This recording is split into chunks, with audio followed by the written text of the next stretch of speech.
Ruci. Dewa Ruci ini kisahnya ketika Pandhawa yang kedua, Werkudara, itu dihapusi oleh gurunya Resi Durna. Disuruh nyari air Prawitosari. Werkudara ini Pandhawa yang ndak cerdik, ndak pinter, lugu, tapi punya kekuatan luar biasa. Dan karena yang nyuruh gurunya meskipun ndak masuk akal, dia berangkat. Berangkat yang pertama ke satu hutan di gunung. Namanya hutan Tikbrasara dan hutan Reksamuka. Di sana dia tidak nemu air, ketemu dua raksasa, namanya Rukmuka dan Rukmala. Tarung sama raksasa, menang dia, tapi nggak nemu airnya, terus kembali lagi ke gurunya, Resi Durna. Resi Durna heran, padahal itu disuruh ke gunung itu biar ketemu raksasa itu dan kalah dan tewas, tapi bisa pulang menang. Terus sama Resi Durna, kalau gitu kamu kembali lagi, airnya nggak ada toh, kamu cari di tengah samudra. Jalan kaki, nggak boleh naik kapal. Saudara-saudaranya mengingatkan, kamu itu dihapusi sama Resi Durna. Dia tidak peduli. Loh, yang nyuruh guru ya harus dilaksanakan apapun yang terjadi. Jalanlah dia ke tengah samudra. Di sana dia ketemu ular naga. Namanya naga Amburnawa. Makanya mungkin di momen tertentu kalian lihat gambarnya Werkudara yang dililit oleh ular naga besar. Itu bagian dari ceritanya Dewa Ruci. Dan naga itu kalah.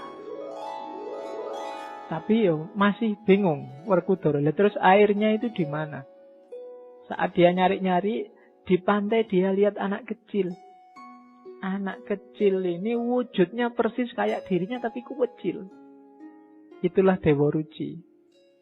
Nanti ada dialog-dialog panjang yang sangat mirip dengan dialognya dia dengan Nabi Khidir. Sampai terakhir ada Dewa Ruci itu nyuruh masuk, kamu masuklah dalam diriku. Kan Werkudara bingung lah, aku tinggi besar kayak gini masuk dalam dirimu yang kecil seperti apa? Katanya Dewa Ruci, masuk aja. Dan akhirnya masuk lewat telinga ceritanya. Dan di dalam dia melihat macam-macam pengalaman yang luar biasa. Nanti di Dewa Ruci ada ceritanya. Dan ini sangat simbolis. Orang yang sangat awam seneng aja lihat cerita kayak gitu. Ada tawuran dengan naga, ada tawuran dengan raksasa, dan macam-macam. Nanti begitu ilmunya meningkat, dia akan paham. Oh, mungkin yang dimaksud Kanjeng Sunan itu dulu, ini simbolnya ini, itu simbolnya itu. Itu yang dimaksud dakwah pelan-pelan. Tidak ujuk-ujuk langsung diajari manunggaling kawula Gusti. Diajari wahdatul wujud, kita harus ittihad sama Allah. Pening. Tapi kalau pakai Dewa Ruci, pakai cerita-cerita kayak gini, mungkin sementara akalnya nggak nyampe, dia hanya cerita biasa. Nanti pada saatnya ilmunya tambah, wawasannya tambah, cerita ini jadi luar biasa. Sama kayak lagu-lagu, lir-ilir dan lain-lain. Sementara wawasanmu belum nyampe, dia cuma lagu anak-anak biasa aja. Tapi nanti ilmumu tambah, wawasanmu tambah, dia jadi luar biasa. Itulah yang bikin Al-Quran selalu nyuruh bacalah, selalu nyuruh kita pahamilah dirimu dan lingkungan sekelilingmu. Jangan merasa sudah, belum. Semakin nanti wawasanmu tambah, semakin kamu paham, oh selama ini saya pahamnya hanya sampai level ini, ternyata bisa lebih dari itu. Jadi jangan di satu titik pun kamu merasa sudah paham tentang apapun, karena pemahamanmu saat ini sebatas sejangkauan wawasanmu. Siapa tahu nanti wawasanmu tambah, kamu lebih luas lagi pemahamanmu. Maka jangan berhenti. Cari ilmu harus terus. Minal mahdi ilal lahdi. Oke, simbolismenya itu ya. Kisah Dewa Ruci sebenarnya simbolisme cerita Manunggaling Kawula Gusti. Air Prawitosari itu ilmu sejati. Kalau gunung sama hutan itu simbol halangan-halangannya. Rukmuka, Rukmala itu halangan juga. Halangan namanya Kamukten dan Kamulyan. Kalau kamukten itu hubungannya sama kekayaan materi, kamulian itu kekayaan spiritual, status sosial. Orang mulia dan mukti. Ini juga jadi halangan kalau bagi orang sufi. Sering-sering orang berhenti di situ atau jadi merasa besar di situ. Duitnya tambah banyak, apa-apa bisa dibeli, segalanya bisa dipenuhi, mukti sudah hidup kita. Apalagi terus status sosialnya meningkat, mulia kita di tengah masyarakat. Dan ini harus dikalahkan. Jangan sampai kemuliaan dan kemuktian ini menjadi penghalang kita ketemu sama Allah. Karena kita merasa besar, merasa penting, merasa lebih dari yang lain. Itu harus ditaklukkan juga. Termasuk ular naga, nafsu, hasrat, ego.